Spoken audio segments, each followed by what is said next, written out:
বিমস্টেক সম্মেলনে ডক্টর ইউনূস ও নরেন্দ্র মোদীর বৈঠক বাংলাদেশের নতুন বাস্তবতার সাথে ভারতের খাপ খাইয়ে নেয়ার প্রস্তুতি বলে মনে করছেন বিশেষজ্ঞরা। তারা বলছেন এর মাধ্যমে আওয়ামী লীগকে আঁকড়ে না ধরে সামনের দিকে এগিয়ে যাওয়ার পরিকল্পনা করছে ভারত। তবে সেভেন সিস্টার ও সংখ্যালঘুদের নিরাপত্তা সহ বাংলাদেশে অন্তর্ভুক্তিমূলক নির্বাচনের আকাঙ্ক্ষাও বৈঠকে স্পষ্ট করেছে দিল্লি। ইমদাদুল্লাহ বাবুর রিপোর্ট। 65% পর্যন্ত বিদ্যুৎ সাশ্রয়ী হাইসেন্স এসি, যার ফাস্ট কুলিং মোড দ্রুত ঘর ঠান্ডা করে। হাইসেন্স। 5 আগস্ট রাজনৈতিক পট পরিবর্তনের পর বাংলাদেশের পক্ষ থেকে কয়েকবার চেষ্টা করেও ভারতের প্রধানমন্ত্রী নরেন্দ্র মোদীর সাথে বৈঠক আয়োজন করা সম্ভব হয়নি। 7 মাসে 3 বারের চেষ্টায় থাইল্যান্ডের ব্যাংককে শেষ হওয়া বিমস্টেকের 6ষ্ঠ আসরে প্রথমবারের মতো কথা হয় এই দুই নেতার। বিশেষজ্ঞরা বলছেন, আওয়ামী লীগ সরকার পতনের পর এই বৈঠকে ভারত বাংলাদেশ সম্পর্কে নতুন দৃষ্টিভঙ্গি তৈরি করেছে। ভারত এখন এই ব্যাপারে একটা বাস্তব হয়তো আমার সন্দেহ আছে, হয়তো বাস্তবতার নিরিখে এটাকে হয়তো বিবেচনা করবে।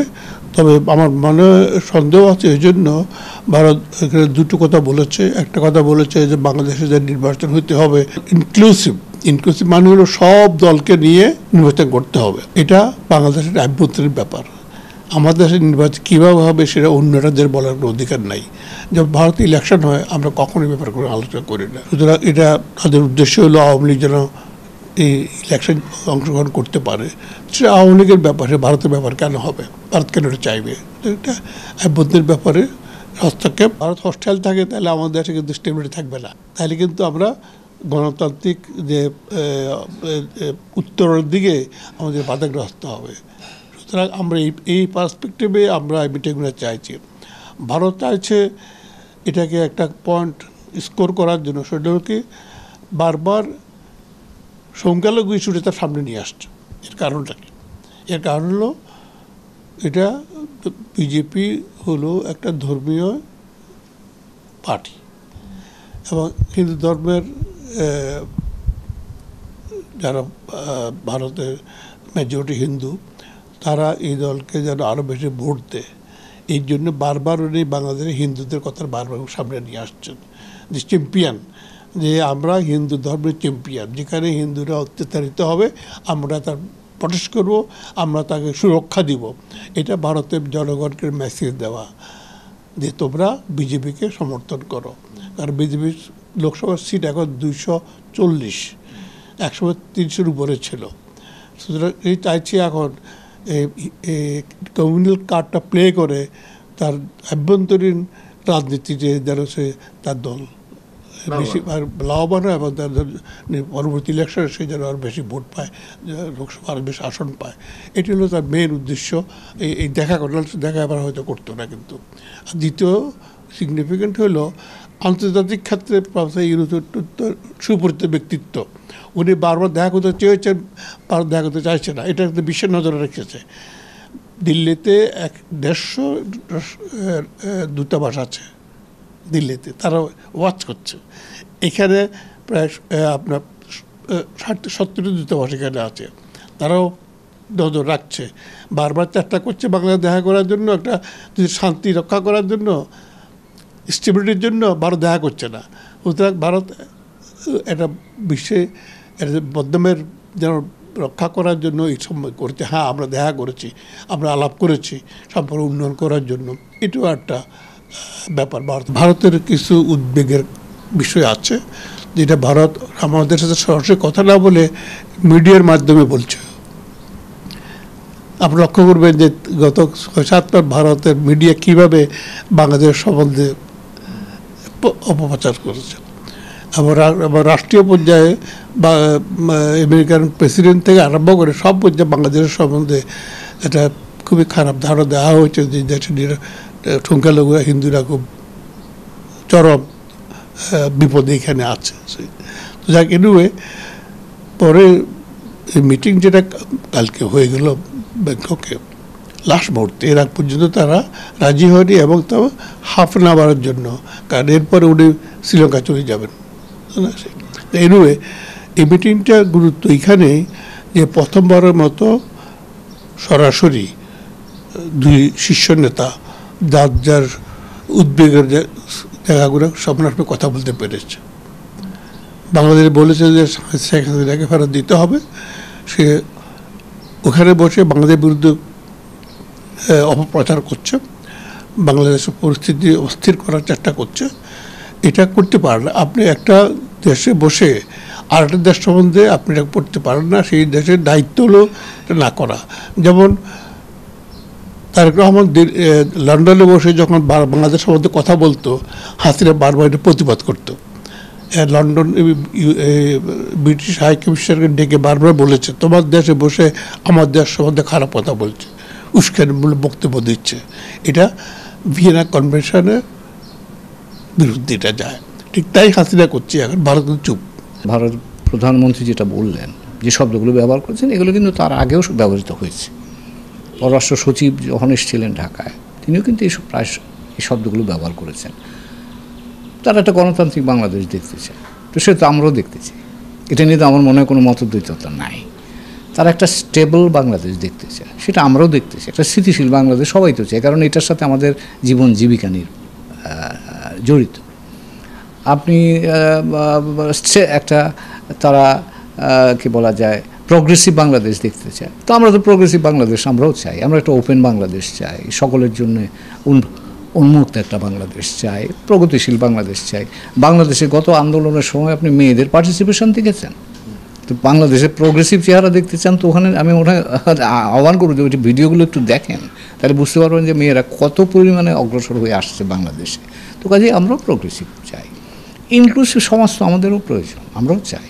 কিন্তু একটা তাদেরকেও এটা মনে রাখতে হবে যে ইনক্লুসিভনেস তৈরি করার জন্য তো একটা উপদেয় জায়গাও দরকার, যার যেখানে অ্যাকাউন্টেবিলিটি, ইনক্লুসিভনেসের পাশাপাশি অ্যাকাউন্টেবিলিটি শব্দটাও থাকে, তো অ্যাকাউন্টেবিলিটিও থাকবে, ইনক্লুসিভনেসও থাকবে।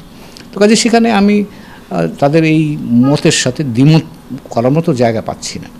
এখন কথা হলো যে সেটা আমাদের মোস্টলি আমাদের অভ্যন্তরীণ বিষয়। আর একটা যেটা আপনি বলছিলেন সীমান্তে তারা যেভাবে দেখতে চায়, সীমান্তের সাথে তারা সংখ্যালঘু নির্যাতনের বিষয়টাকে আমি যুক্ত করতে চায়।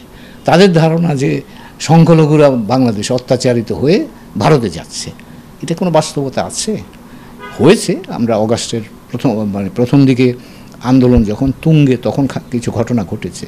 কিন্তু এই দেশে এর পরে আমরা যে সাম্প্রদায়িকতা বিরোধী, সেটা তো আপনি বিভিন্ন ধরনের বিভিন্ন সম্প্রদায়ের বিভিন্ন প্রতিষ্ঠানের সকলে মিলে পাহারা দেওয়ার কাজটা আমরা করিনি।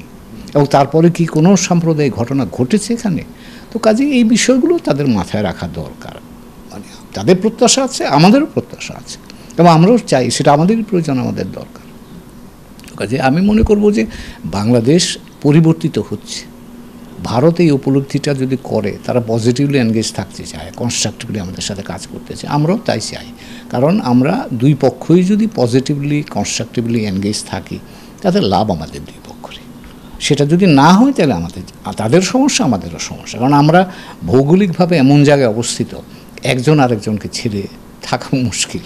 তো কাজেই এখানে সহযোগিতার পথটাই আমার মনে হয় সবচেয়ে উত্তম পথ। এবং সেই কথাই আমাদের দিক থেকে প্রধান উপদেষ্টা মহোদয় বলেছেন যে আমরা ভারতের সাথে সম্পর্ক চাই সম্মানজনক এবং সমতার ভিত্তিতে। তো এটা তো অন্যায় কিছু আমি মনে করছি না। তো কাজেই ভারত যদি এই মৌলিক বিষয়গুলো, নীতিগত অবস্থানগুলোকে মেনে নেয়, আমি মনে করব সম্পর্ক স্বাভাবিক হওয়ার একটা সুযোগ তৈরি হয়েছে। বিশেষ করে গতকালকের যে বৈঠকটা হয়েছে দুই দেশের সরকার প্রধান পর্যায়ে, সেটা এই পথের দিকে আমাদেরকে নিয়ে যেতে পারে। বৈঠকে বাংলাদেশের পক্ষ থেকে গঙ্গা চুক্তি নবায়ন, অমীমাংসিত তিস্তা ইস্যু এবং শেখ হাসিনাকে ফেরত দেওয়ার বিষয়টি তুলে ধরা হয়। তবে হ্যাঁ, অদ্যহল আমরা এখন আশা করব যে ভারত কিছুটা হলেও নমনীয় হবে। তবে হাসিনার প্রত্যাবর্তন ভারত করবে বলে আমার মনে হয় না। স্যার, এটা তো একটা কূটনৈতিক প্রক্রিয়ার অংশ নাকি স্যার? প্রত্যাবর্তনটা কি যদিও হয়, প্রত্যাবর্তন এটা অবশ্যই আমাদের ভিতরে চুক্তি আছে, দেশের ভিতরে চুক্তি আছে। এই চুক্তির অধীনে কিন্তু বাংলাদেশ ভারতের ভিতরে অনেক অনেক বিনিময় হয়েছে, কিন্তু এটা সচল। এখন যদি একটা চুক্তি যদি এরা না মেনে চলে, তাহলে তো আমাদের সাথে ভারত আরও 100টা চুক্তি আছে, বুঝছে না? তাহলে প্রত্যেকটা চুক্তি তো এটা অ্যাডভার্স রিয়াকশান হবে, এটা একটা ব্যাপার আছে।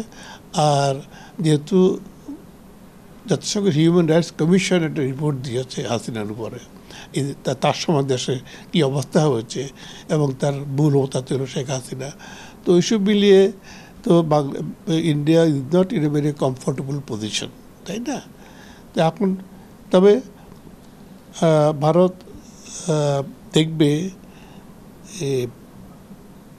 বাংলাদেশের রাজনীতি কোন দিকে যাচ্ছে, এখন ইলেকশন কখন হবে, ইলেকশনে কারা আসবে, সেই হিসেবে ভারত ক্যালকুলেশন করে ভারতকে স্লোলি হয়তো আগাবে। সহসা তাদের যে পরিবর্তন হবে বলে মনে হয় না। যদি তাই হতো তাহলে কিন্তু সংখ্যালঘু ব্যাপারটা তারা এত সামনে নিয়ে আসতো না। বারবার তার সামনে এটা নিয়ে আসছে তাদের ডোমেস্টিক পলিটিক্স। এবারও দেখবেন ব্যাংককে মিটিং হয়েছে দুই নেতার ভিতরে, কিন্তু পররাষ্ট্র সচিব দিল্লি থেকে একটা টেক্সটটা উনি পড়ে শোনালেন, সেটা প্রেসকে সবাইকে দিয়ে দিলেন, কবি আমরা সবাই পেয়েছি। বাংলাদেশ থেকে এদের কিছু করা হয়নি। এটাই হলো ডিপ্লোমেসির ফিনান্স, এটা আমাদের এটা করা হয়নি। এবার আমরা দেখলাম যেখানে ভারতের পররাষ্ট্র সচিব ব্রিফিং করছে মিটিং সম্বন্ধে, সেখানে আমাদের প্রেস সচিব ব্রিফিং করছে। ভ্যালু এটার উল্টো। ডিপ্লোম্যাটিক নর্মে আপনার হলো ফরেন মিনিস্টার, ফরেন সেক্রেটারি হলো বাইলেটারাল সম্পর্ক, মানে বহির্বিশ্বের সম্পর্ক ওরা মেনটেন করে। আমাদের এখানে দেখি প্রেস সচিব এখানে ব্রিফিং করে, সেখানে করা উচিত ছিল আমাদের পররাষ্ট্র সচিবের, এবং একটা প্রিপেয়ার টেক্সট আমাদের রেডি করা উচিত ছিল যে আমাদের বক্তব্যগুলো কী, এটা হাইলাইট করে এটা পড়ে শোনা টেক্সটটা সাংবাদিককে দিয়ে দেবে রেকর্ড। আমাদের আরও খুব গভীরভাবে আমাদের প্রস্তুতি নেওয়া উচিত প্রতিটি বিষয়। আমাদের প্রতিটি ইস্যু যে আমরা কথা বলছি, এই যেমন ফারাক্কা চুক্তির নবায়ন, আমাদের গভীরভাবে হোমওয়ার্ক করতে হবে। আর যেটা কথাটা উঠেছে যে বর্ডার, এটা আমাদেরকে স্ট্র্যাটেজি দিতে হবে, পুরোপুরি বলতে হবে যে স্ট্র্যাটেজি দিয়ে বলতে হবে এখানে হতে হয়, কেন হয়, হোয়াই ডোন্ট ইউ যে বুলেট না করেন, রাবার বুলেট করেন, ইনজুরি করেন, অ্যারেস্ট করেন, বেড়ে যাবে কেন? এবং কালকে নরেন্দ্র মোদীরা বলেছে তাদের এতে আছে আত্মরক্ষার জন্য তারা গুলি করে। যে নিরীহ গরু চোর বা গরু দালাল যে ফেলেনি, তারা কি গুলি করেছে ওগুলো পুলিশ ভারতীয়কে? এইগুলো যে মিথ্যাচার করছে, এগুলো আমাদের সম্পূর্ণভাবে রেকর্ডেড করতে হবে, কোন ইনসিডেন্ট কোথায় কখন কীভাবে হয়েছে, কারা মারা গেল, সে তার কী ছিল, এইসব আমাদের হোমওয়ার্ক করতে হবে, যথেষ্ট হোমওয়ার্ক দরকার আছে প্রতিটি সেক্টরে। আমাদের পররাষ্ট্র মন্ত্রণালয় যে একটা প্রাইমারি রোল প্লে করবে ব্যাপারে, সে সুযোগ তাদেরকে দিতে হবে। এখানে অন্য একজন প্রেস সচিব এই পররাষ্ট্র নিজের কথা বলবে, এটা বাঞ্ছনীয় না।